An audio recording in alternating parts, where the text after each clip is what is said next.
Well, today's episode, there was some changes of plans as I originally planned for this one. Well, I was going to release a video with just two reviews, one coming from ChocoPro and, of course, Ganbare Pro with the second round of the Climax 2021. However, I realized that I cannot do the second video on the same day, so I'm going to do this on this one. So I added DDT Pro Wrestling's past event, Wrestle Peter Pan, that took place this past August of 2021, and of course, the latest GCW event, Say You Will, which I'm excited to review. That will be our last one to review. But right now, let's get ready for another episode of Deleted Wrestle Zone.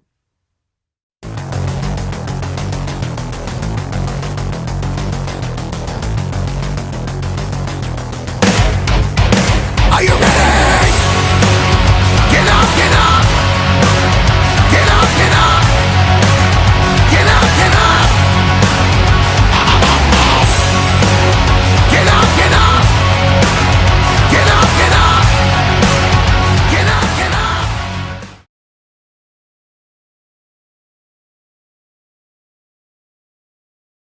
Welcome everybody to Deleted Wrestle Zone, all things that it's pro wrestling with AEW, NXT, New Japan Pro Wrestling, Impact Wrestling, the National Wrestling Alliance, various promotions, wrestlers, matches, and championships. I am your host, J Rod here. So, let's begin with ChocoPro 194.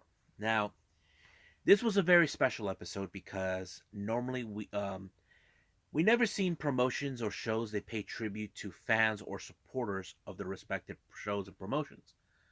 But this one was special. Choco Pro had a strong supporter named Freddie Premo, who's been very supportive, and Balinaki had said that he has talked to him on certain occasions, and this guy passed away on the 2nd of January.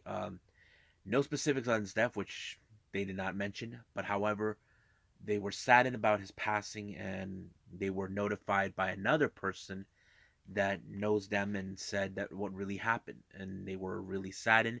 Even Emi Sakura, who's currently here in the States, was saddened by the news as well. So they did a little one of those moment of silence in his memory. But of course, he will be missed from what they're saying. And I thought it was a pretty nice, touching thing for a supporter for him. So glad they did that. Now, our opening match is tag team action. We have Akari from Pure J teaming up with Chiko Shikawa to take on Sayaka and Masahiro Takanashi, which was a very interesting match. Now, there were some great moments in this one. Now, if you guys know this, Sayaka and Chiko Shikawa outside of the ring, they are in fact really good friends. But in the ring, they're very competitive. I have to say, Sayaka have improved a little bit more further than I imagined. But however, in this one, you can there was moments where you saw that Masa and Sayaka were able to isolate Chi away from Akari in order not to tag her in. But luckily, when she did, it did help. But in this particular match, it did not do anything good for Akari or Chi because, as you know, Masa actually was the one who submitted Chico Shikawa, which was a real big disappointment for her. She was like not in a happy mood or sad mood, however she was. But it was a really good match, but I know she can do better. Now, our next match, we have Sayaka Obihiro teaming up with Hagane Shinui to take on the Best Bros, Mei Shiruga and Balinaki. Now, I don't know what's up with Mei Shiruga. It seems like she has like some sort of heated confrontation with Hagane. I know Hagane along with Chi, they always challenge each other. It was kind of strange. I don't know what she was trying to do, but however, whatever they were trying to do, it did not do any good for her. Even when they switched partners. But I think the best moment is when they were able to isolate each from the Best Bros from their opponents. They were able to roll up Sayaka Obihiro in order to pin her in order to win the match. It was really good. Now the Junkin tournament, on the other hand, that's a different story. There was a showdown between certain partners. Hagane beat Sayaka Obihiro. Meishuga beat Balinaki. And then, of course, the moment happened is when we were getting into who was going to go. But the entire time on Jock and Che refused to look at the camera. I don't know why. I think maybe she's still upset over the loss. I don't know. But she was able to make it to the finals. But surprise, surprise, her opponent was none other than Mei Shiruga. So this was like the showdown. And unfortunately, Mei Shiruga came up top on this one. I'm like, wow. It was like really nuts. But Mei Shiruga won the chocolate, and she's the winner of the chocolate tournament. But however, we will wait some more because next week we'll have the title match I'm excited for. But I believe it's time for me to shut up and start moving on with Ganbare Pro.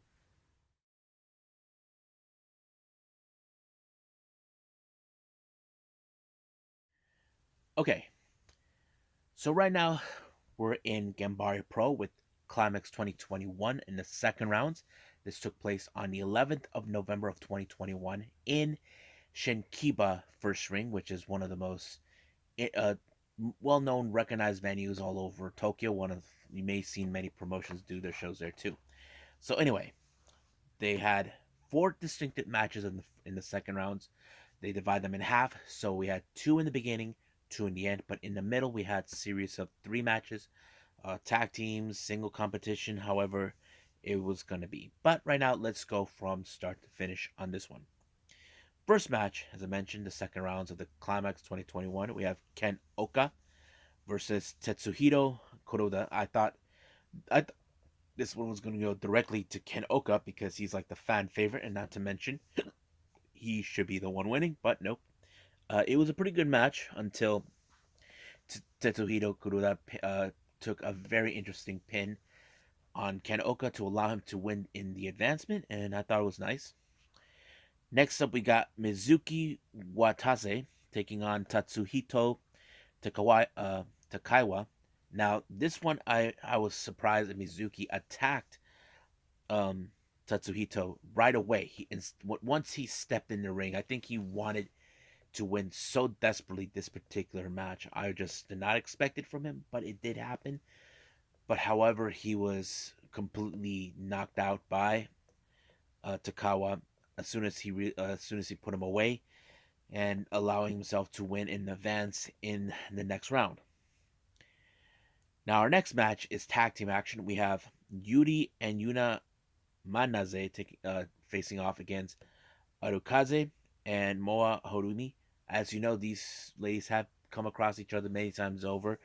But however, in this particular match, it was Arukaze who actually pinned Yuri when she did like a little slam her down into the mat, allowing herself to make the pinfall. But Yuri's the new girl; she's always the one who beats the weakest link of the group. Next up, we got singles action. We got Tyson Mayaguchi taking on Kenichiro Irie. Now, this guy was dressed up in his gi, Kenichiro, but it did help him to win his match because he has a bit of the judo background in his past, and that's how he won. So he won this match by using judo.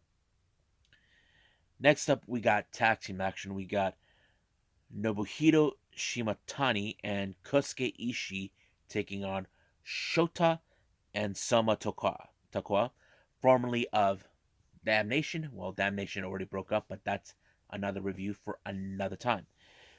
I thought this was a pretty good match because I never seen Soma much in Ganbare Pro. He's normally the one of the top stars in DDT in the main DDT brand, but him teaming with Shoto kind of gave him another edge in tag teaming. So I like what they were doing here. It was a pretty good match. So it was, of course, Soma who picked up the victory when he pinned uh, Nobuhiro Shimatani. Now, if you guys know this, Shimatani was also a member of Damnation, but now they're outside of that group now. And I see Soma could be a wrestler that some say they were saying that he was the underrated wrestler, like he wasn't getting enough of the spotlight. I mean, he has been 6-man tag team champion before, but after that, that was it. But we'll see about that. Now we get to the last two matches of the second round of the Climax 2021. We have Koki Owazaki taking on Shuichiro Katsumura. I thought it was a good match. I was mostly was a favor of Katsumura because he is one of those wrestlers I have paid attention on many occasions, but it was his submission that put Iwasaki away and made him pass out by referee's decision, knowing that the match was over right from there. I think Iwasaki knew he was outgunned, but he wasn't going to give up. But fortunately, the ref made that decision for him. Our main event is Shinichiro Tominaga taking on Yumihiro Inamari. I thought it was a very interesting match. These are two individuals that you know for a fact they want to get to the top, but however, Yumihiro Imanari actually picked up a very decisive win on this one. It was pretty good. I think he is advancing into the next round. Apparently, we only have Tetsuhiro Kuroda, Tatsuhito Takawa, um, Shuichiro Katsumura, and of course Imanari. So those four are in the next round, and I'm assuming that's going to be in the finals. I will review that as soon as possible when we get there. And I think right now, I believe it's time for DDT's Wrestle Peter Pan.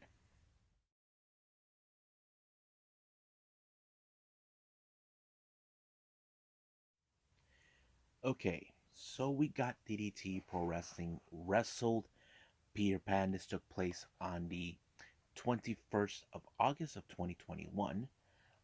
This is their version, of course, as WrestleMania. You know, every wrestling show has on WrestleMania from any promotion. You know, New Japan has Wrestle Kingdom, AEW has All Out, and I think Ring of Honor has Super Card of Honor, and of course Tokyo Pro has the which one was it? Oh yeah, the no Wrestle Princess 2. Wrestle Princess. That's practically any other game, but this one was different. They did it outdoors at some baseball field in Kawasaki. I don't. I think baseball field or football field. I don't know which one it is, but anyway, the first two matches are pre-shows. Now, normally we don't talk, but I can just tell you the first one was Yu Yu Koroku and Hideki Katani taking on Keigo Nakamura and Yukio Naya. Now, I wasn't too pumped for this one because I just didn't feel too much to love, but I can tell you this: it was Yukio who pinned what's his name, Koroku in this one, while Keigo is the one who ran the interference. Now, the next one is this one I definitely would enjoy. It's the 8-man tag team electric current explosion death match. Yes, folks, you heard me right. It's a death match. We have one team, Shanjiro Tagagi, Akito Makiito, and Atsushi Onita, taking on Super Sazadango Machine, Hikari Noah, Tetsuhiro Kuruda, and Kuru-chan. Now, Kuru-chan and Onita have been at each other's throats many times over. Last time he won a match, but this time he did not. Instead of Hikari Noah, he had Yuki Kamifuku, who was with her side, and I forgot who was on the other. I think it was Aoki. I forgot it's Shina Aoki. Hopefully that's the right name, but this time was different.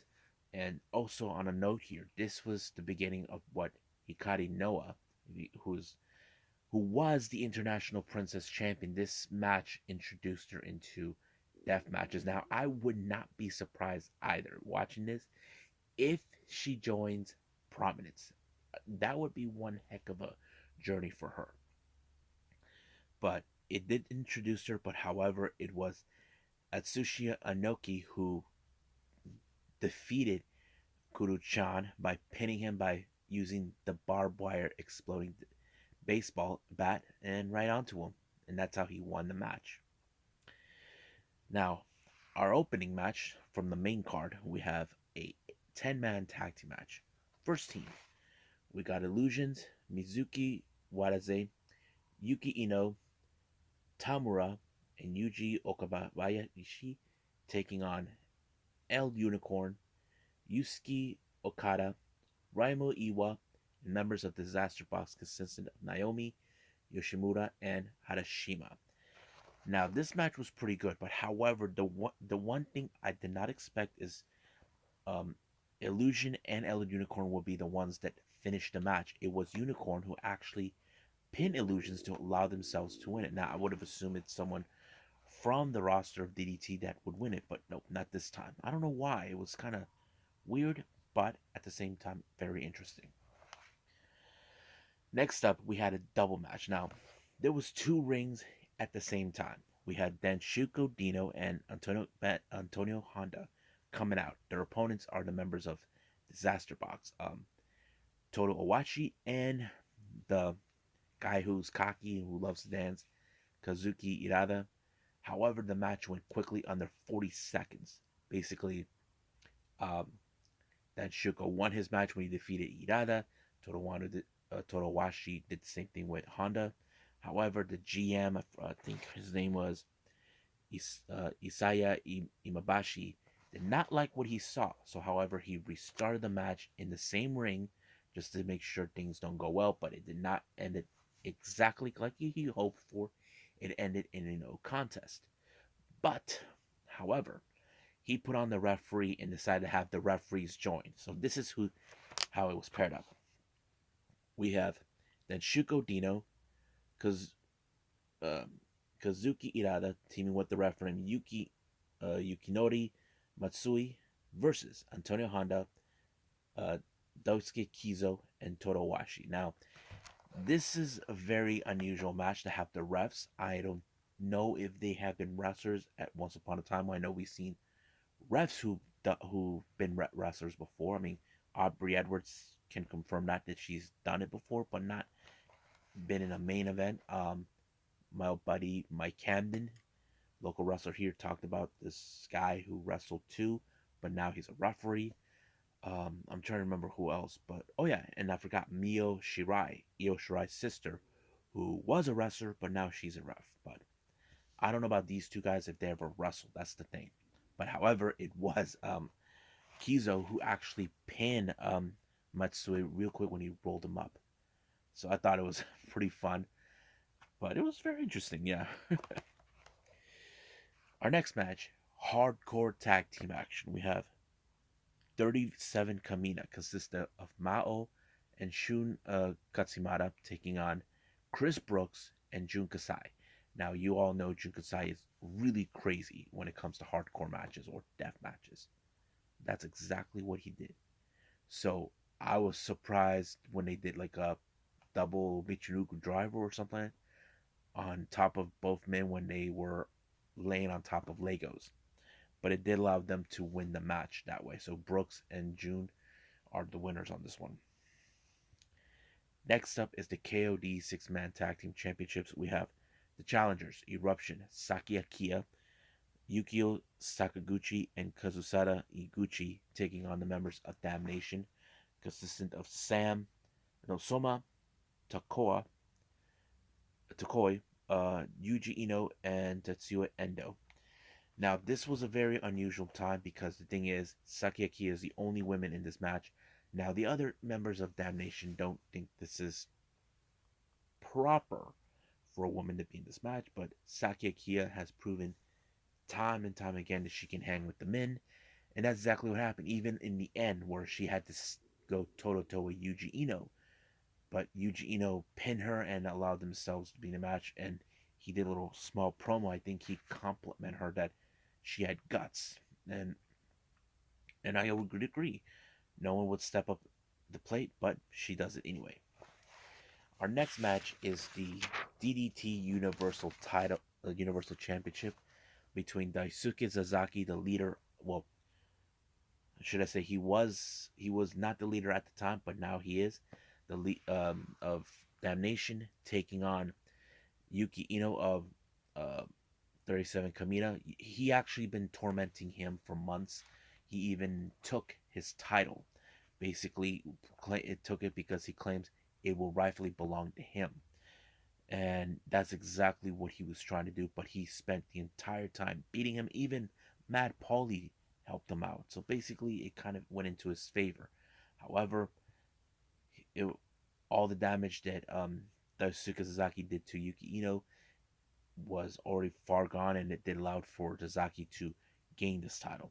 Now he's proven that title is his. Now our main event is the KOD Openweight Championship. We have Konosuke Takeshita taking on Jun Akiyama. Now this match was a very interesting story. There was a story they're saying that Jun Akiyama was the invader.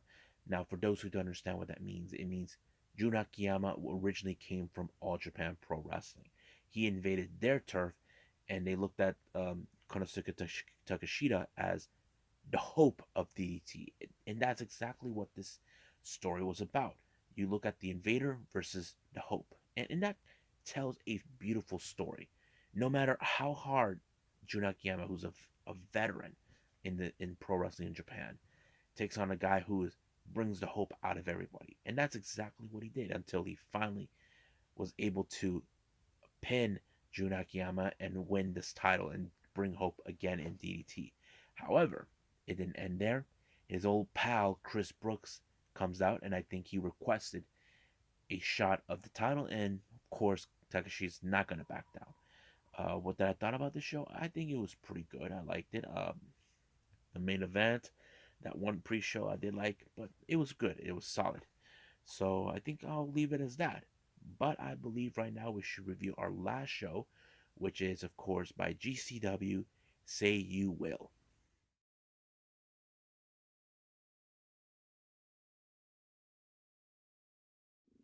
Okay, so this is the latest GCW event, Say You Will, that took place on the 15th of January. Now, this was a very interesting match. The opening match, of course, is the scramble match. This time it's six. Last time we had seven. We had Alex Zane versus Dante Leon versus Nick Wayne versus Ninja Mac versus Dark Sheik versus Gringo Loco. Now, as any other scramble match, anything could go. I mean, there's a lot of good wrestlers in there. I mean, Ninja Mac was one of those potential wrestlers that I do, how do I say this? Envision that he could pull this off. And that I could definitely get behind. So don't ask me why, but that's how I see it. But fortunately, I did not see it was Gringo Loco who actually pulled it off when he made the pinfall. I was like, wow, I forgot who he pinned, but it was great. So I like it. Now we got Tony Deppen face to face with Speedball Mike Bailey. Now this was a very interesting, according to the commentators. Mike Bailey hasn't stepped foot in GCW for almost, let's see, today is 2022, 2016. That would be like almost 6 years. So basically, he had problems coming to work here in the U.S. So he was banned, but he's been wrestling in other locations like Japan, the UK. But yeah, since he's Canadian, that's the reason. But it was a really good match. I think this one with Tony Deppen and Mike Bailey was one of the best ones I've seen because you look at Tony Deppen, he's like this tough son of a bitch that is the gatekeeper who will not let people come into his house. But Mike Bailey, he's a guy who's here to make a name for himself, and that kind of plays out in a good way. But but yeah, but fortunately we could not see clearly. Now, uh, Tony Deppen actually was able to pin Mike Bailey, but however we could not see if he grabbed the tights. It was unclear from the angles we saw, but hopefully that's the case. That we hopefully, if that's the case, then yeah. But yeah. Next up, we got two of the best wrestlers. We got All Heart, Blake Christian taking on Bandito. So I'm excited for that match. It was like one of the most amazing matches ever. I'm like so great. Two of the best high flyers. But however, I did not. I kind of expected this was going to be Blake Christian's moment because he has faced the best, and that's exactly what he did. He defeated Bandito. But however, before he stayed because the following match is the ROH World Championship between challenger Too Cold Scorpio and John the Gresham. Now, there were the much of the entire match was going to Two Skull Scorpio, but somehow Jonathan Gresham was able to get that fire back and continue to push through. And that's one of the best moments ever. But however, it was Gresham that was able to retain the title. But we will see Gresham face Blake Christian soon enough. Now, after what happened the last time, Matthew Justice wanted to fight against Acticus Cogar, but he didn't come alone. He came with his pencil neck morons 440, thinking they got the upper hand. But you had young, dumb, and broke Jordan Oliver try to show up, but it wasn't enough to help until another second gear crew showed up, and that is the one man called Manders. I'm like, wow. However, Acticus Cogar sacrificed his guy, Gregory Irons, to the Wolves. So I thought it was pretty fun. So basically, this feud between them is really starting to heat up.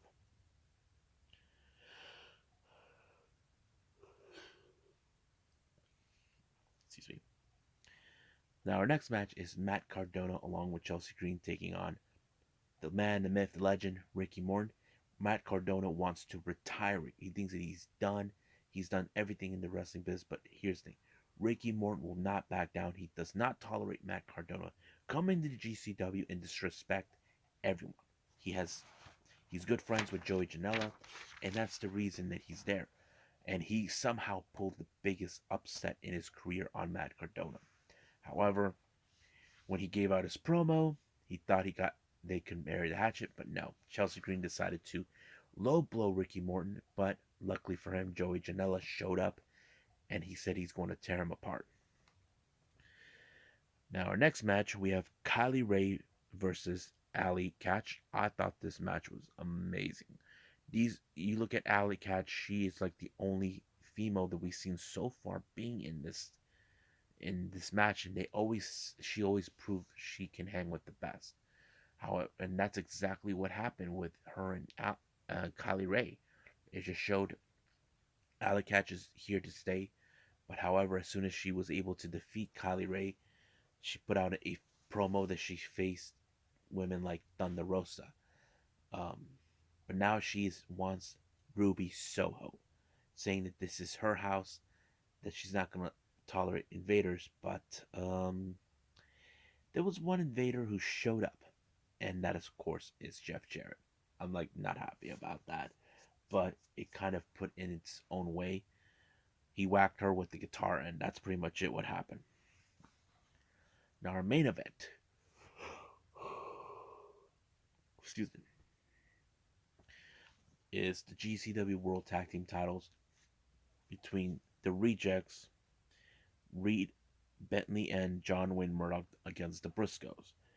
Now this particular match was pretty good. It had all the trademarks of bloody, you know, extreme death match, hardcore, however you want to portray it.